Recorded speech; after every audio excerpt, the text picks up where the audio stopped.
Salut tout le monde, c'est Kamal, je suis le fondateur de séductionbykamal.com. Bienvenue sur SPK, votre site préféré de séduction et de développement personnel. Aujourd'hui, je suis super excité parce qu'on va aborder un sujet très important, la différence entre le mâle dominant et le bad boy. En effet, si vous me suivez sur le blog ou bien ici sur YouTube, vous avez compris que le concept du mâle dominant est quelque chose qu'il faut travailler de façon très sérieuse, réussir à incarner ce mâle dominant, ce mâle qui inspire les femmes et les hommes. Et de l'autre côté, j'ai aussi traité une vidéo ici même sur la chaîne qui parle de pourquoi les femmes préfèrent-elles les bad boys. En fait, j'ai présenté un argument scientifique qui explique la raison derrière tout ça.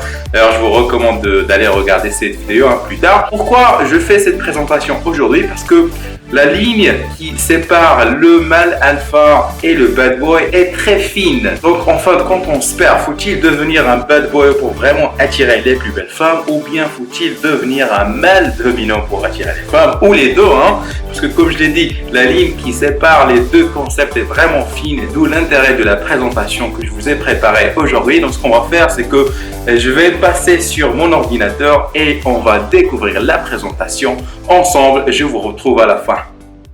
À la question ce que veulent les femmes, on entend souvent des réponses genre les femmes veulent des bad boys. Ce n'est pas tellement faux car le bad boy a des qualités que la femme cherche chez un homme en fait. Mais le problème qui se pose, faut-il donc chercher à devenir un bad boy ou plutôt un alpha male ou bien un mâle dominant?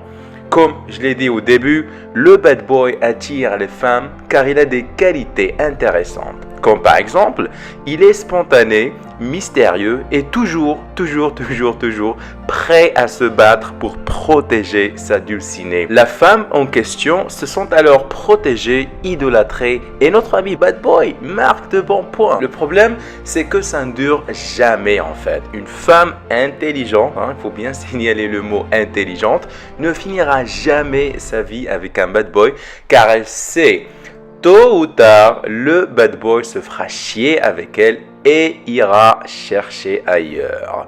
Autrement dit, il n'y a aucun futur avec un bad boy. Pour ceux donc qui aspirent à devenir bad boy, oui, c'est cool d'essayer, mais vous allez attirer des minettes qui ont le cerveau d'une sauterelle. Donc, concrètement parlant, c'est quoi la différence entre le mâle alpha et le bad boy? Sachant que le mâle alpha, lui aussi en fait, partage des qualités avec le bad boy, comme le mystère, la spontanéité, le style, etc., etc. La réponse est toute simple. Contrairement au bad boy, le mâle alpha ne se concentre pas uniquement sur les femmes. Non, le mâle dominant a une vision long terme qui le pousse à se dépasser chaque jour. Il a des ambitions. Il veut changer le monde. Il est leader. Il a une direction. Il sait ce qu'il fait. Il sait ce qu'il veut. Le mâle alpha sait pertinemment que pour atteindre le succès, il doit maîtriser 3 forces majeures. Sa force mentale, sa force physique et sa force spirituelle. C'est pour cela que le mâle alpha lit des livres, beaucoup de livres en fait, participe à des séminaires, conférences, voyage beaucoup, il pratique du sport et mange sain. Bref, le mâle alpha n'arrête jamais le travail sur lui et vise toujours plus haut. C'est ce qui fait la différence du bad boy. Ce dernier ne prend pas vraiment soin de lui et s'en tape complètement de sa vision long terme. Bref, soyez mâle alpha, travaillez sur votre vision du long terme, bossez dur, battez-vous et les femmes vont naturellement vous suivre. Vous avez ma parole.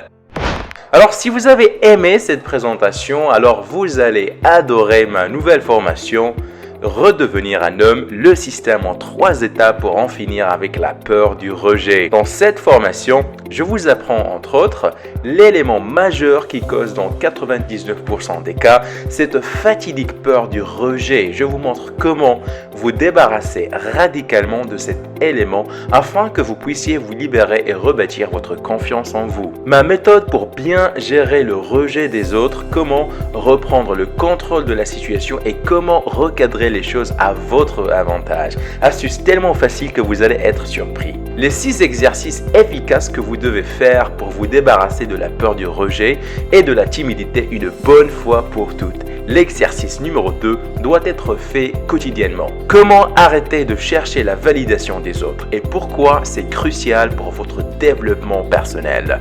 Et plein d'autres astuces et conseils efficaces. La formation est accessible dès à présent dans l'espace membre du SBK Club. Si vous n'êtes pas encore membre, je vous invite à me rejoindre ainsi que les autres membres du club. Chaque mois, vous allez recevoir une formation en plus de plusieurs e-books et guides de séduction mis à votre disposition. En plus, vous aurez un accès VIP à notre groupe privé sur Facebook afin de rencontrer les autres membres, échanger et par conséquent progresser ensemble. Alors, 3 raisons pour rejoindre le club SBK aujourd'hui. Vous allez faire des progrès et vous allez atteindre vos objectifs. Ça a marché pour les autres, il n'y a aucune raison pour que ça ne marche pas pour vous. 2. Le programme que je vous ai préparé est abordable. Votre investissement aujourd'hui est de 17,85 € seulement au lieu de 97 €. 3. Si vous pensez que le club SBK n'est pas pour vous, vous annulez quand vous voulez. Il n'y a aucun engagement, aucune obligation, aucun risque. Voilà, j'espère sincèrement que vous allez me rejoindre ainsi que les autres membres du club. Et de toute façon, dans le cas contraire, j'espère que vous avez apprécié cette présentation. J'ai pris du plaisir à vous la préparer. Cliquez maintenant sur le bouton en bas pour accéder au club SBK et prenez votre vie en main. Je vous dis à très vite.